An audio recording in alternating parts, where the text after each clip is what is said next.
Hi, my name's Frostbreak, and I've never played a Borderlands game ever.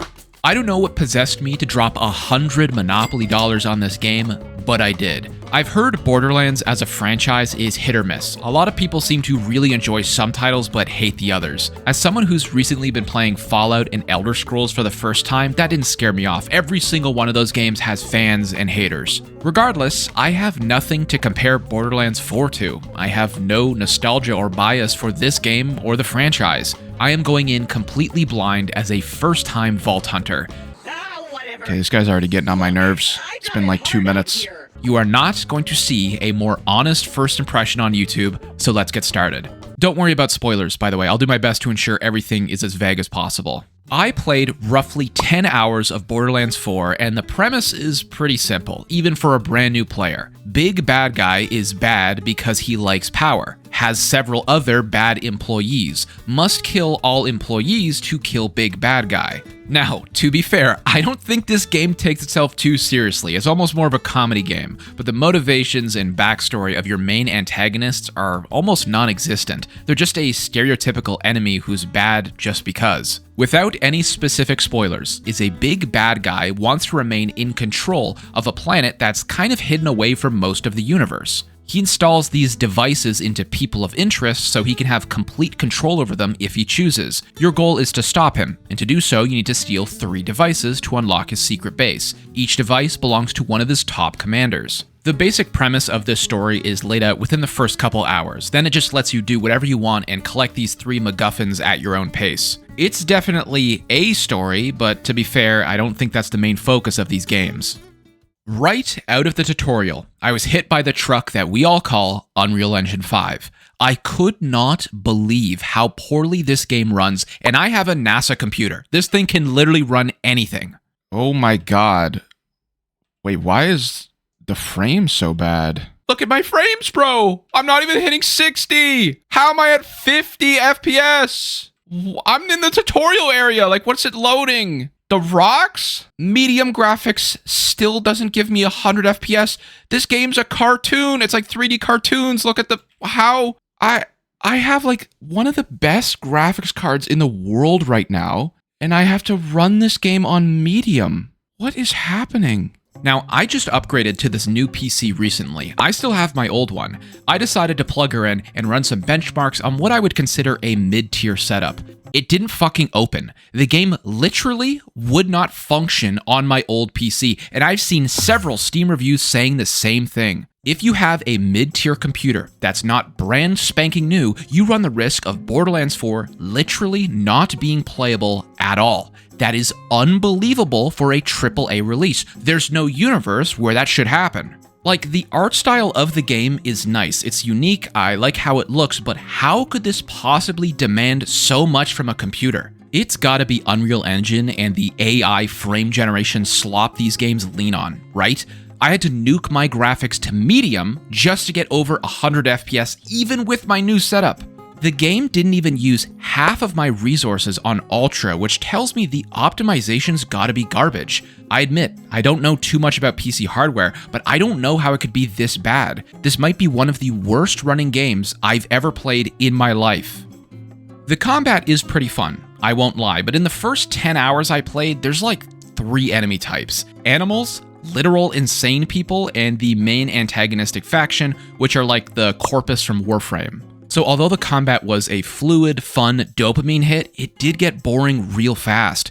The variety of weapons you get also seems kind of shallow. Say you want to use assault rifles, there's like 3 types, a semi-auto, a burst, and a full auto. They just have different enchantments or cosmetically look different. Legendary weapons are miles better. I got a few for pre-ordering and they were literally a joy to play with. Look at the... okay, this has to be cheating, right? It's just a legendary weapon off rip. Okay, pre-order pay to win? So what does this gun look like? Oh my god, it shoots fucking heat-seeking bullets. This is a $100 weapon, all right? This is I deserve this. Oh my god, it is. It just says heat-seeking missiles everywhere. Don't even have to aim. Dude, this gun is so good. Oh my god, you should not be able to use this at level 1.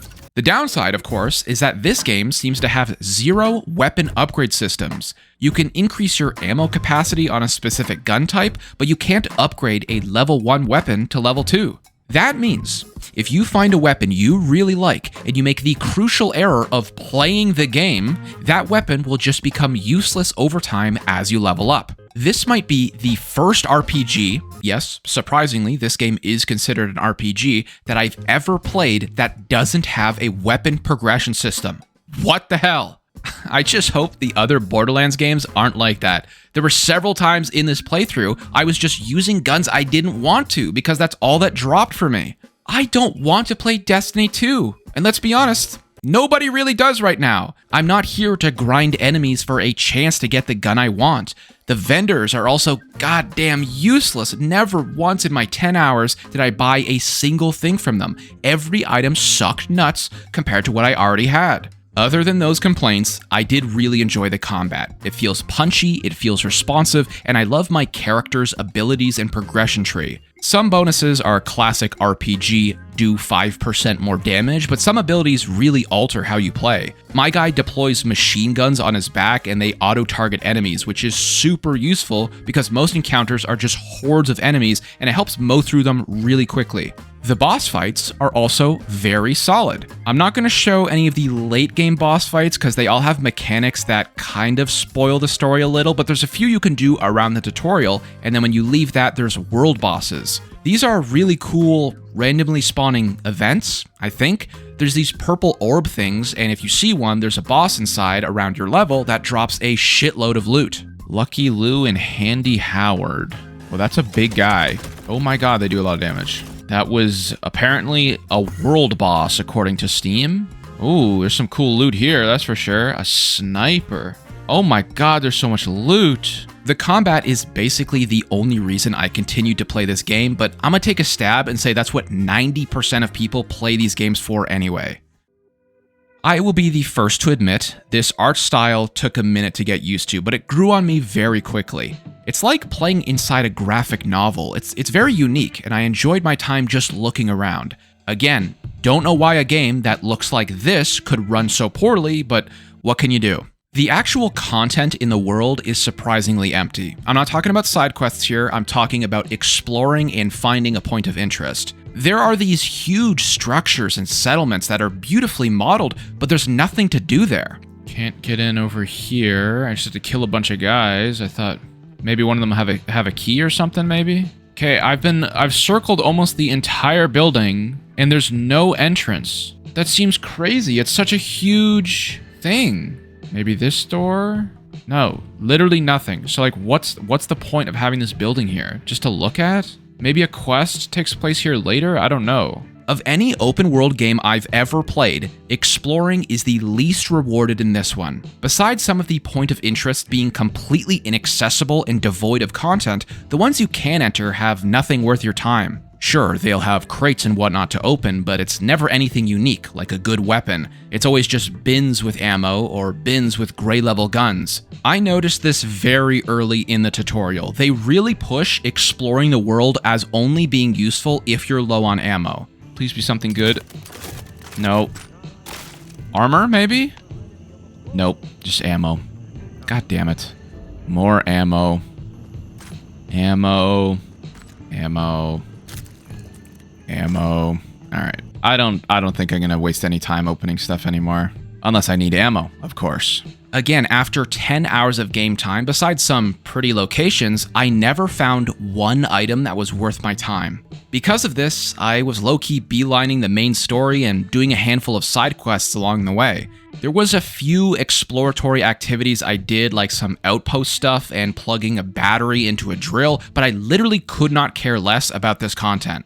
It's fine for completionists, but it doesn't impact the player experience at all. The only meaningful reward I got from any of these points of interest is that some of them have fast travel. So if you see any of those during your adventure, they're probably worth doing because the map is actually pretty damn big. The questing is honestly solid. Besides the fact the main story is a little bland, side quests are filled with humor and interesting tasks to complete. There are some basic-ass World of Warcraft fetch quests, yeah, but I would say most were fun to do. I don't normally play funny games, but this had me chuckling, which is an impressive feat. I was born after 2000, so my sense of humor is 90% brain rot, but I giggled once or twice. Or two. Still working it out. I like the comedic vibe this game has. Some of these new RPGs try to be humorous and it just comes off as cringe. Looking at you, Avowed. It's true, you should touch my abdominal muscles, they ripple.